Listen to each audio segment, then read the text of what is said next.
Mээримдүүлөрдүн мээримдүүсү, ырайымдуулардын ырайымдуусу болгон Аллах Таалага чексиз мактоо, даңктоо болсун.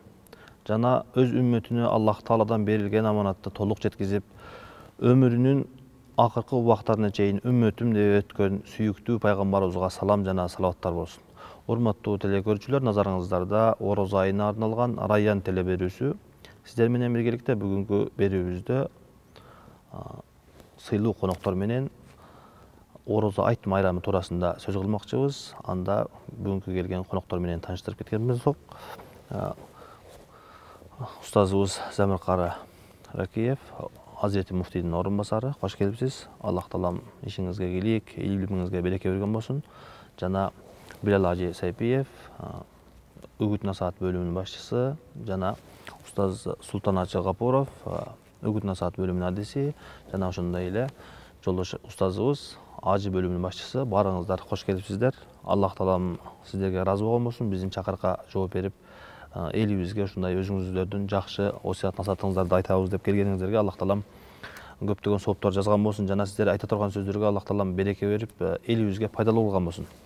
Анда бүгүнкү берүүбүздү баштасак, устаз сизден баштасак, Орозо айт майрамы дегенибизде биринчи эле майрам айт, ийт деген сөз келет эмеспи? Ошон үчүн майрамдын өзүнө токтолсоңуз, айт майрамы кандай болуш керек, эмнеден турат, майрам эмне өзү, бул кандай нерсе? Бисмиллахир-рахманир-рахим. Бул майрам биздин ислам динибизде баягы чектелүү бир майрамдарыбыз бар. Ошонун эң улуу майрам болуп Ороз айт, анан Курбан айт эсептелинет. Баягы майрам дегенде биринчи ислам динибиздеги баягы биринчи шарттары, ар бир нерсенин шарты болгон сыяктуу эле майрамдын да шарты бар. Кандай учурда майрамды айт дегенде, бул Орозо айт майрамы, мисалга ала турган болсок, Куранда да Кудай Таала баягы орозону бизге фарз кылып, милдет кылып жүктөгөн. Мусулман баласы ошо Рамазан айы келгенде милдеттүү түрдө орозо кармайт, баягы Кудай Таалага жакындата турган эң чоң ибадат. Ошо аман эсен, ошо 30 күн ичинде баягы орозону Кудай жүктөгөн милдетти, аманатты баягы толук аткарып бүткөндө, ошо орозо айт, ошо Рамазан айы бүткөндө, ошо эң акыркы күнүндө баягы ай көрүнгөн учурда, кийинки Рамазандан кийинки Шаввал айынын айы көрүнгөндө, эртеси күнү ошо айт болуп эсептелинет динибизде. Баягы диндеги негизги нерсе, мусулманчылыгыбызда адамга бир сүйүнүч келсе, мусулман адамга сүйүнүч келгенде да эң биринчи өзүнүн Кудайы менен бөлүшүү мойнуна милдет болунат. Бир Кудай сактасын, эч ким башына бербесин, бирок кайгы, муң, ушундай бир кыйынчылык келип калганда дагы Кудайына жалбаруу баягы мусулмандын баягы милдети болуп эсептелинет. Баягы пайгамбарыбыз саллаллаху алейхи ва салламда дагы жанында сахабалар дайыма бир сүйүнүч кабар келгенде пайгамбарыбызды дароо ошо намазга туруп калганын, Кудай менен ошо сүйүнүчүн жаратканы менен бөлүшүп атканын көрөт элек. Бир кыйынчылык келип калганда да карай калат элек, пайгамбарыбыз ушундай намазда турган болот эле дейт. Ошо сыяктуу бул адам баласына баягы орозону толук кармап бүттүм, кемчиликсиз кармап алдым, инсандык күчүм жетишинче, адамдын күчү жетишинче ушуга аракет кылдым. Ошон үчүн деп биринчи сүйүнүчү баягы Кудай берген милдеттен толук аягына чыгып алдым деген маанайдагы нерсе болот. Ошон үчүн орозо айт күндөрү билесиздер, мусулмандар эң биринчи пайгамбарыбыздын жолун жолдоп, эртең менен ушу таңзардан ушу мечиттерге, аянттарга барып, баягы Кудайы менен бөлүшүүнү каалап ошол жерлерге барып, ошол жерде айт намазы, 2 рекет айт намазы менен жараткан менен баягы сүйүнүчүн бөлүшүп дегендей. Андан кийин ошол жерде Кур'ан-ы Каримде иннамал муъминуна ихва, жүрөгүндө ыйманы бар адамдар бири-бирине бир тууган дейт. Ошо айт намаздарга дагы ошондой бир Кудайга ишеничи бар, ыйманы бар адамдар чогулат ошол жерде. Ошолор менен баягы адамдар менен болгон баягы майрамдык маанайын бөлүшүп, үй бүлөлөрүндө майрамдык маанай кылып ошентип өткөрүү бизде баягы бир шарттарынан болуп эсептелинет. Анан кээ бирөөлөр баягы айт десе мусулманчылыкта ушундай ошо майрам жок сыяктуу бир элестетип ушундай бир көрүнүш калып кеткен. Бирок майрам күндөр булар айт деген өзү араб тилинен бизде майрам деп котолунат.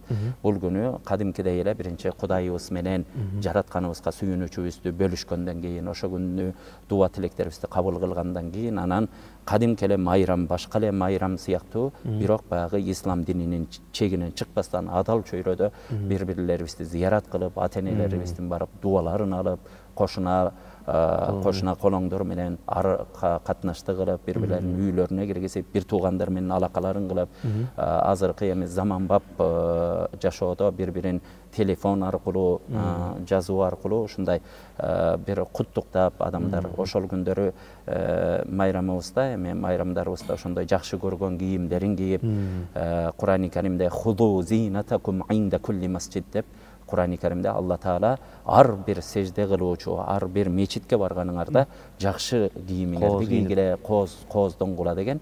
Ошо сыяктуу ошондой бир жаңы жакшы көргөн кийимдерибизди алып, үйлөрүбүзгө ошо буюм, башка нерселерибизди, күнүмдүк оокаттарыбызды жаңылап дегендей ошондой майрамдык маанай менен сүйүнүч менен тосуу биздин динибизде бул бар нерсе. Ошонун шарттарынын бири Кудай менен бөлүшүү, андан кийин кадимкидей жалпы коомчулукта ошо майрамдык маанайды жашоо биздин динибизде көрсөтүлгөн нерсе. Аллах таалам сактап, анан мусулмандар ошонун жолу менен кете берет. Аллах таалам ыраазы болмосун. Эң сонун сөздөрдү айттыңыз. Мусулман адам эң эле биринчи, сиз айткандай азыр сүйүнүшүн эң биринчи, чындап эле карасаңыз мусулмандардын баары ошол күнү Аллах таала менен болгон мамилеси менен баштайт экен да. Устаз, айтсаңыз, ушул орозо айттын тарыхына да бир аз токтолсоңуз. Бул майрамдын башы, тарыхы кандай болуп башталды эле? Бүгүнкү күнгө жеткенге кандай эмнелер себеп болуп ушундай бизге жетти эле? Бисмиллахир-рахманир-рахим. Ассаламу алейкум ва рахматуллахи ва баракатуху. Мына жогоруда каракем айтып кеткендей, бул майрам чындыгында кубанычтын күнү болуп эсептелет. Биздин динибизде, ислам дининде пайгамбарыбыз Мухаммад саллаллаху алейхи ва саллам Мекке шаарынан Мадина шаарына көчүп келгенден кийин ал жердеги жергиликтүү калктын майрамдап жатканын көрүп, ошондо бир сөз айткан. Мен силерге Алла Таалама жакын боло турган жакшы майрамды үйрөтөйүнбү, эки майрамды деп айтканда алар макулдешип, ошондо пайгамбарыбыз айт майрам, фитр айт жана курбан айт ушул бизге майрам болот дегенде, ошол күндөн баштап тарыхы ушу майрамдыкы улана баштайт. Эми бул майрамдын башка майрамдардан өзгөчөлүгү, башка майрамдарда бир жылбай турган, бекем болгон бир күндү белгилеп коет. Мисалы үчүн эмгек күнү, же болбосом эгемендүү күнү, же болбосом жеңиш күнү, же болбосом апалар күнү, же болбосом жаңы жыл, жаздын келиши деп ал жылбайт. Канча жыл өтсө дагы бир орундан жылбайт. Ал эми биздин мусулманчылыктагы ислам дининин майрамы бул өзү чоң бир ибадаттан кийин коюлган бир сыры бар. Мисалы үчүн ибадаттын, кулчулуктун кыйынчылыгы кетип сообу калат дейт. 30 күн орозо кармагандан кийин 31-чи күнү айт болот да, мисалы. Же 30-чу күнү айт болот. Ошондо байлар ылдый түшүп, бирешендик кылып, кедейлер өйдө чыгып, бардыгы бир тең укукта болуп майрамдашат. Бул деген сөз ошол шүгүрчүлүктүн белгиси. Орозодон кийин бардыгы ооз ачык болот. Ал эми курбан айт чоң майрамдан, ажылык чоң машакаттан кийин болгон бул курбан айт. Ошол жерде майрамдын өтө чоң айырмасы бар башка майрамдарга караганда. Анан дагы бир чоң айырмасы тынбай жылып турат. Жыл сайын 10 күндөн астыга карап жылып турат да. Мына ушул жерден өзгөчөлүктөрү бар. Тарыхы ошо пайгамбарыбыздын Мединага көчкөн күндөн баштап 14 кылымдан бери ушул майрамдар сакталып келаткан биздин чоң майрамыбыз. Аллах таалам ыраазы болмосун. Устаз, айтсаңыз, дагы ушул орозо айт майрамында кандай максаттар, кандай даанышмандыктар камтылган? Себеби Аллах тааламын бизге берген өкүмдөрүндө кылган буйруктардын ар бирин карап көрсөң, чындап эле түгөнгүс даанышмандыктар бар экен. Намазды карап көрөйлүк, ажылыкты карап көрөйлүк, ошону менен эле биргеликте орозо андан кийин айт майрамында. Бисмиллахиррахманиррахим. Алла Таала чексиз макталар болсун, пайгамбарыбыз ассаламдар жана салаттар болсун. Негизи Алла Таала бизди бул дүйнөгө жаратып, жаратып эле койбостон бизге ушу 5 нерсени парз кылган. Ошонун бири бул орозо болуп эсептелет да. Анын орозо, анын ичинде майрам, орозо майрам. Бул бизге эң негизги пенде бул жашоодо ар кандай жашоодо ката кетириши мүмкүн, ар кандай жаман нерселерди кылып коюшу мүмкүн. Алла Таала ушу бизди пенделерин ушу күнөөлөрдөн арылтыш үчүн ушу 5 убак намаз окута, намазга чейин күнөр кечирет. Орозо кармаса 1 жылдык күнөө кечирет экен. Жашында ажыгы барса ушу энеден жаңы туулгандай болуп күнөөсү кечирилет. Эми ошону сыңар эле бул бир адам орозо кармап, аввалуху рахма, аусатуху магфира, ахиру хитху минан нар дегендей, Аллахтын рахмат айында ушундай рахматына бөлөнүп, кечирим айында кечиримдүүлүгүнөн насип болуп, акырында ушу тозоктон ушу кутулдум деген ниет менен ушу максат ошо майрамда. Ушул майрамда ар бир адам ушундай кубанып, бул мурунку жөнөкөй баягы майрамдарда эмес, ушу мен Аллахтын рахматынан, кечириминен, ушу тозоготунан кутулуп, ушу мен энеден жаңы туулгандай болуп, күнөөсүз болуп турам деген ниетте ушу майрамда бирин-бирине туугандарга, туушкандарга жакшы мамилелерди кылып, алар менен замиргар айтканда ушу майрамдык маанайды өткөрүш керек да. Адамдар ичинде кээ бирлер түшкө мындай туура эмес түшүнүк болуп калышы мүмкүн. Мисалы, ушул майрамда бүт орозо бүттү, эми мындан ары мурункудай болуп кете бериш керек депчи. Бул орозо ичинде бул эң орозо бул адамды мындай тарбиялай турган эме да. Орозонун ичинде адам жаман сөз сүйлөп жүрө турган болсо, ошо жаман сөздөн арылганга орозо ичинде. Жана ошондой эле көз менен жаман нерселерди көп көрүп жүргөн болсо, ошо орозо ичинде көз менен жаман нерсе көрүүдөн сактануу, жаман жака базуу, жаман нерселерди угуудан сактануу, ошо менен тарбияланып, ошо орозодо ушундай өзүнүн баягы тазалангандыгын ушул максат болуп эсептелет да. Алла разы болсун. Устаздын сөзүнөн бир нерсени байкадым.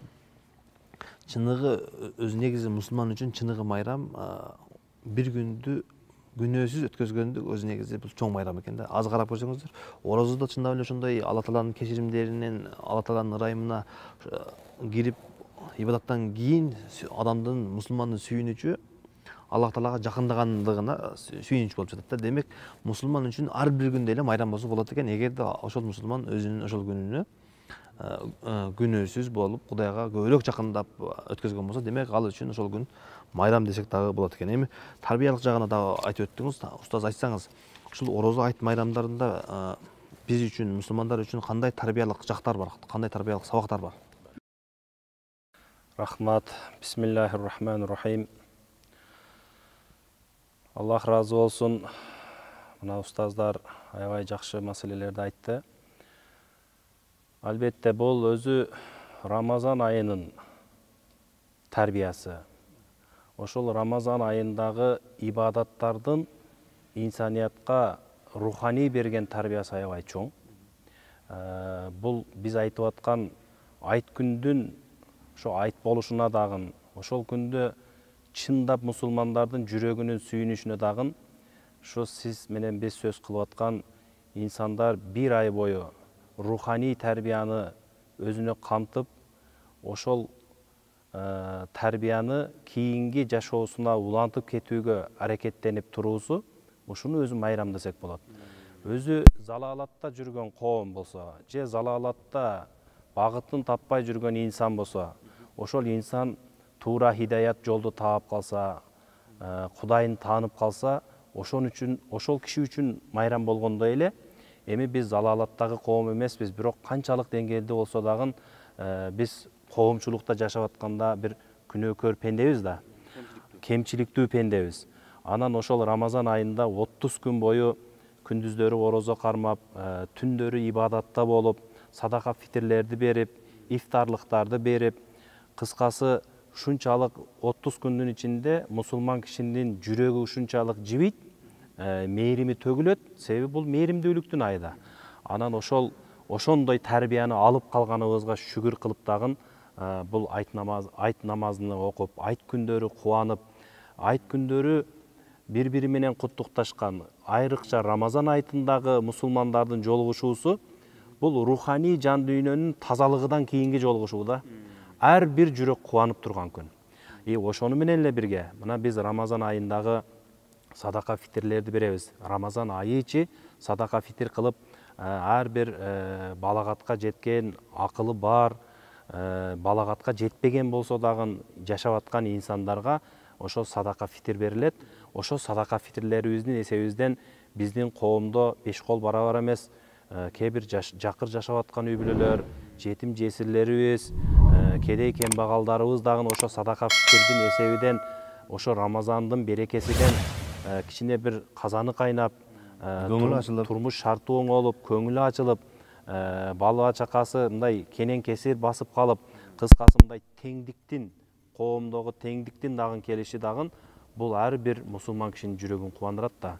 Ошон үчүн албетте бул Рамазандын жана ошо Рамазандан чыккандагы айт күндөрүнүн шарапаты, инсанга руханий берген даражасы бул ат көтөргүс, айтып сөз жеткиз, баа жеткиз руханий чоң байлык десек туура болот да. Аллах таала ыраазы болгон болсун устаз. Дагы ушул орозодон биз ала турган тарбиялык жактарына токтолуп кетсеңиз устаз. Устаз кээ бир жактарына токтолду, сиз дагы токтолсоңуз. Орозодо ушул айтта биз үчүн, мусулмандар үчүн, ар бир адам, ой жүгүрткөн адам үчүн дагы кандай тарбиялык сабактар бар?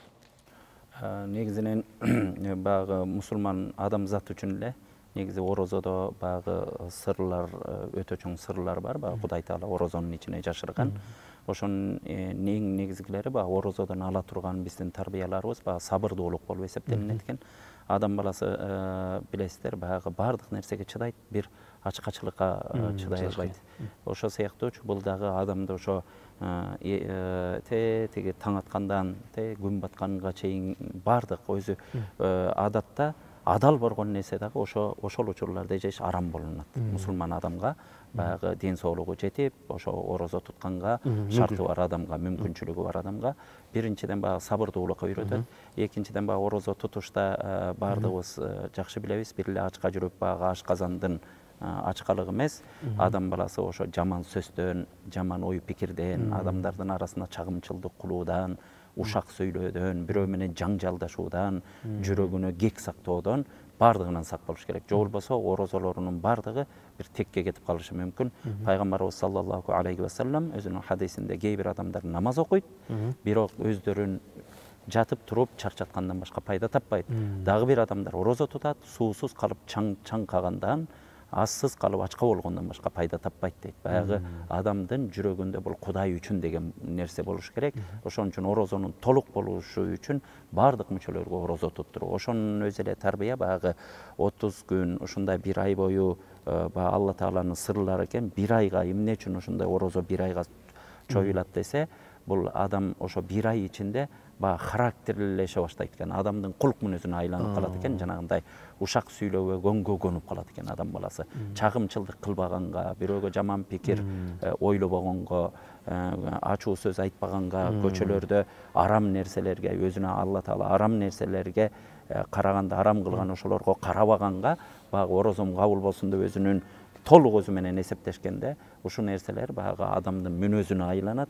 Анан адам ошо сабырдуулукка, адамкерчиликке, адам меймандостукка, берешендикке үйрөнөт экен. Анткени билесиздер, башка учурда бир сооп кылып, бир сооп адам жасаса, ошого бир сооп ала турган болсо, орозолордо пайгамбарыбыз саллаллаху алейхи ва саллям хадисте айтат, орозодо ар бир адам баласынын кылган иши 10 эседен 700 эсеге чейин берекеленип сообу ашат дейт. Ушул учурларда мусулмандардын баардыгы ошо дастаркондорун жайып, адамдарга ифтар, адамдардын оозун ачырып, ушундай сооптуу иштерди кылып, адамдарда ушу жоомарттык сезимдери да ашып жетилет экен, карасаңыздар. Анан Кудай Таалага жакындай турган көп сырлары бар экен. Биз билип, акылыбыз жетип жетпеген ушундай берекелүү айлар. Ошон үчүн ушундай сырларды Кудай Таала ушул айлардын ичине каткан. Ошо нерселерден тарбиялык маанилери, адамды адам кыла турган нерселер бул ошо орозо, намаз, Алла Таала фарз кылган нерсеге ушинтип байланган адамда сөзсүз бир Алла Тааланын тарбиясы болот экен бул жерде. Алла разы болсун. Бул жерде көп тарбиялык сабактарды айтып кеттиңиз. Чындап эле карап көрсөк, ошол орозодон кийинки биз орозодон эгерде бир өзүнчө бир окуу жай деп элестетсек, ошонун акыркы күнү баардыгыбыз диплом алып аткан күн деп элестетсек деле болот экен да.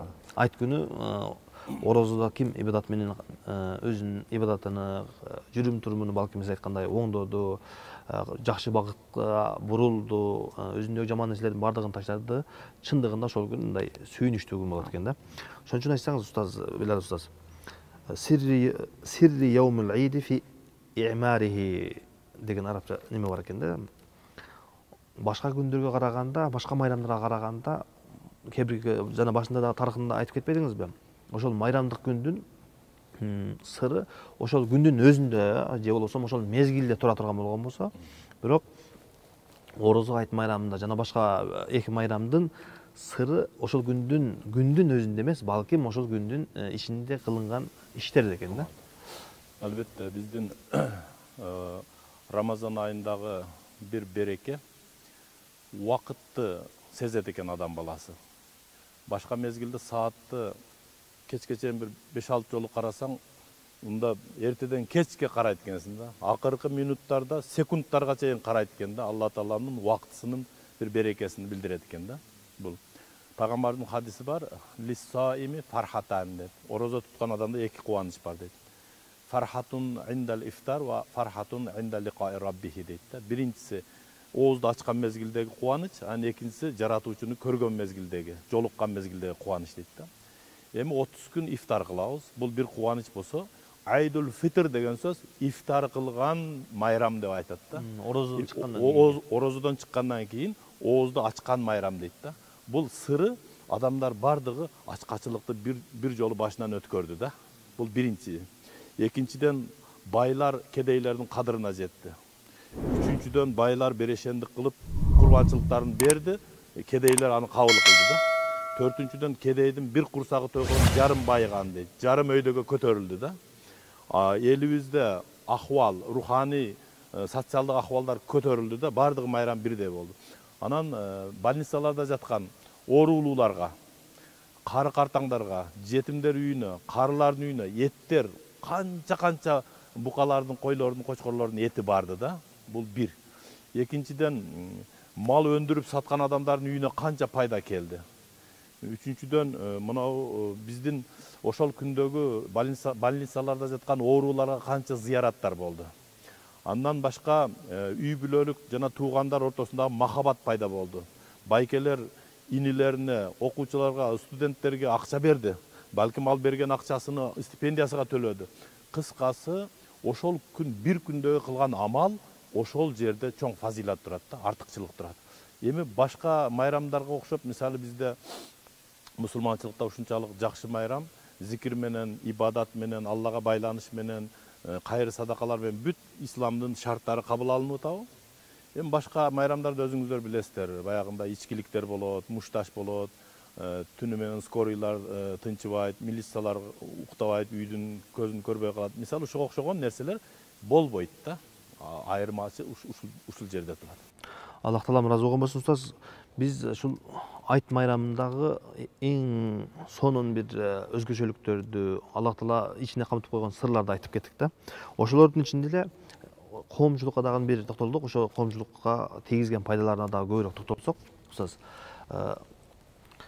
Башка майрамдарда карап көрсөк, көбүнчө жанагындай коомчулуктун бир эле катмары сүйүнгөндөй сезилет да.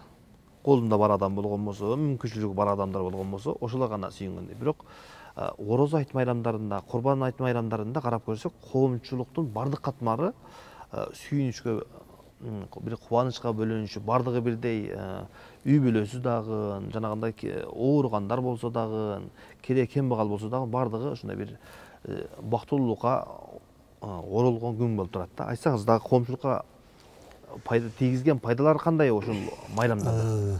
Бул эми коомчулукка тийгизген пайдалары аябай өтө көп. Анткени деген бул Орозодо канча күн Орозодо адам баласы жанагы айтып өткөндөй ар кандай ушундай баягы жаман сөз сүйлөөдөн, көрүүдөн, угуудан жана ачкачылыктын баардык нерсенин баарын сезгенден кийин адам ошо айт келгенде жалпы баягы журтчулук кубанып, анан бири-бирине зыяраттар башталып, бири-бирине кечирим, бири-бирин кечиримдүүлүк, анан жаш балдар бар бири-бирине үйлөргө барып айыпташып, бири-бирине барып тааныгандын тааныбаган үйүнө киришип, ушул өзгөчөлүктөр да.